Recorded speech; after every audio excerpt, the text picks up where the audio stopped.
Cowherd does not have the Atlanta Falcons as one of the 10 best teams in the league. All right. They got Julio Jones and the reigning MVP. They got Devonta Freeman, great running backs. Yeah. And you don't have them in the top 10. No. Why?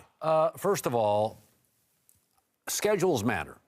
Okay, they decide college football titles and Super Bowl titles. They matter. Okay, this is a team that plays now a first-place schedule. Last year was the perfect storm. Carolina, Tampa, and New Orleans were all atrocious defensively. Then out of division, they got to play the Raiders defense and the Niners defense and Green Bay's beat-up defense. Okay, look at their last 8 games this year.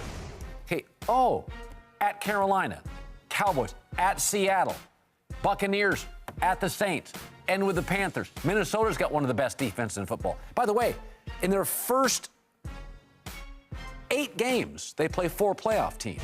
The schedule is completely different. Carolina's going to rebound. You got a Seattle on the schedule. You got Dallas on the schedule. And Shanahan's gone.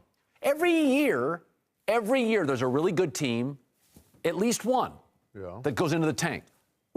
Carolina 2 years ago, Super Bowl tank.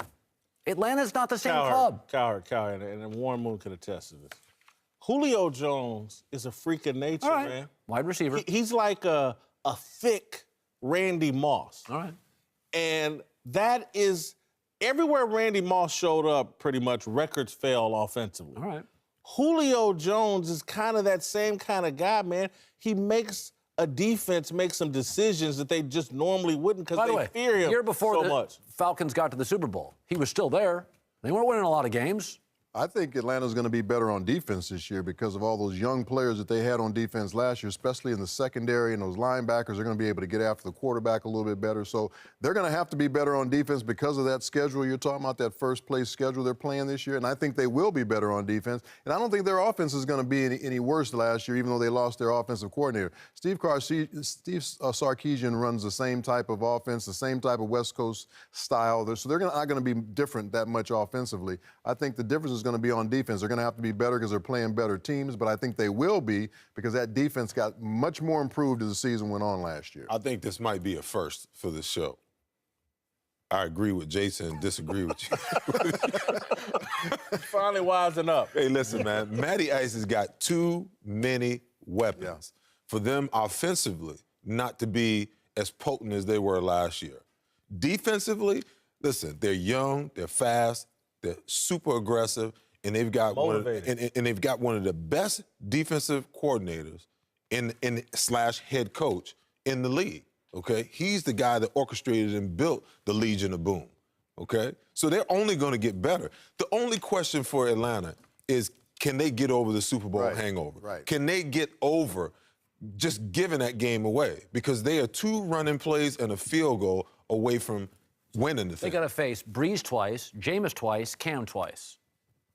They got to face Dak. You still got to face the MVP from last year. Not the 27 Yankees. Schedule's going to be tougher, But Dallas has the same situation. They had a last-place schedule last year, too, and they went 13-3. They're going to play a first-place schedule this year, too, so they've got a tougher schedule, I like Dallas. But you like Dallas. I like Dallas, yes. But not Atlanta. Not Atlanta. Let me make an analogy that will sound preposterous. I really think Matt Ryan playing in a dome is similar. He's not this guy, but he's similar to Peyton Manning to me, man. Oh, Lord. In terms of ball, he's accurate. Manning. He's accurate. He's great before the snap. I think you're underestimating how good Matt Ryan is. I told you. He's Andy Dalton. Stop it. You just called him Peyton Manning. I didn't say that. He's the reigning MVP of the league. Yes. Give him some respect. Peyton Manning. Listen, man, he's not Peyton Manning, but he's in a dome. He's got weapons. He's smart pre-snap. He's coming into his own as a great player. And then the biggest trump card, God bless if this guy stays healthy, he's got Julio Jones. Peyton Manning. Julio Jones is... He's incredible, man. I hope, are we taping this? Because I want to pull this back. You just called him Peyton Manning. I did not call him. The one thing that I will agree with Colin on is that up until last year, his career has been like a roller coaster at Six Flags. Yes. Just up and down and up and down. So again, this year will be for me, a prove-it year. When everyone talked about him not being in the top 15 players, this was my reasoning. He hasn't done it over a long period of time. He's had some good years, some bad years, and then he just blew up last year. 4,500 yards, 5 straight years. He did. Continue. He had a career year. What was year the team before record? Cam had a career What's the playoff record? 4,500 yards, 5 straight years. What was the team record? I know Warren Moon respects that. I do. I didn't say I didn't That's respect consistent. it. I said, what's the record and what's the By the playoff way, record? I don't have him at 2-14. I got him at 9-7, 8-8. A respectable team. Didn't Drew Brees? Didn't Drew Brees throw for like 5,000 yards a couple Cowherd, years ago? They beat up the Patriots in the last Super year. Bowl He and did last should have year. won the damn Super Bowl. And they're one of the best teams in football, man. And Julio Jones may be the most talented player. Just because you're louder doesn't mean you're right. You're loud and wrong right now.